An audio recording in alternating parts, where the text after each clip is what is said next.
I'd love to dig right into what you're saying there. Very outcome focused. So, very outcome focused, what that means is by default, every single one of our individual go to market teams, sales, marketing, product, customer success, rev ops, we've all got to be on the same game plan. We all have to be aligned. I was saying before, it's such a difficult thing to do.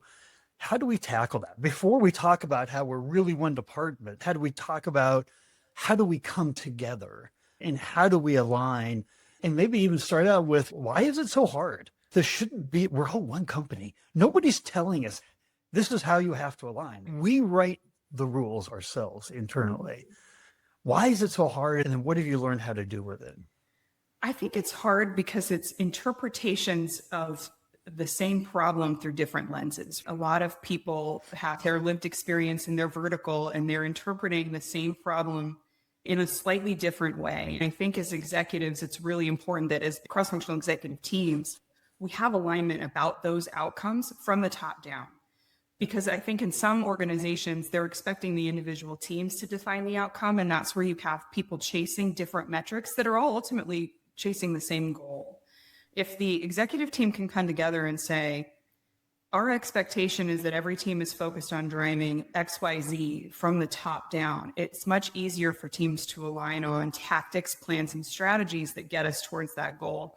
I'm a little bit less worried about setting strategic goals and more about setting strategic outcomes from the very beginning. Our executive team has done a really good job of framing up our growth plan around the outcome that we're trying to get us to, then more so setting yearly or annual goals that we want people to try and hit. Those outcomes are much more tangible thing for people to try and achieve, right?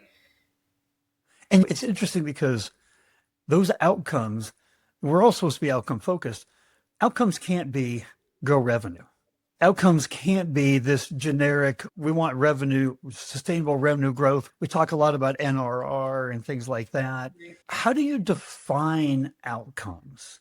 You kind of have to peel the onion back at every point and say, we have to be detailed. We've got to define exactly what we're doing, and then we'll define how we get there.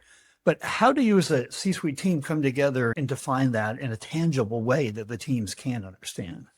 I think it starts with having a really in-depth understanding and shared understanding of your customer and the problems that they are looking to solve and what you are there to help solve for them. At the end of the day, your customer doesn't care how their problem gets solved. They just want it solved. And so if you're framing those outcomes around the solving of your customer's problems, it's going to be much easier for everybody to get on board with the same growth direction. If an executive team just says grow revenue by 20% next year, everybody's gonna have their own flavor of what that means and what that looks like. And you're gonna have a lot of teams competing tactically and strategically against each other to grow revenue. If instead you say, our goal is to help solve this outcome more, we're moving in this direction. This is the path that we're seeing a lot of traction in the market. This is what we're hearing in client conversations. This is what the market is saying and doing.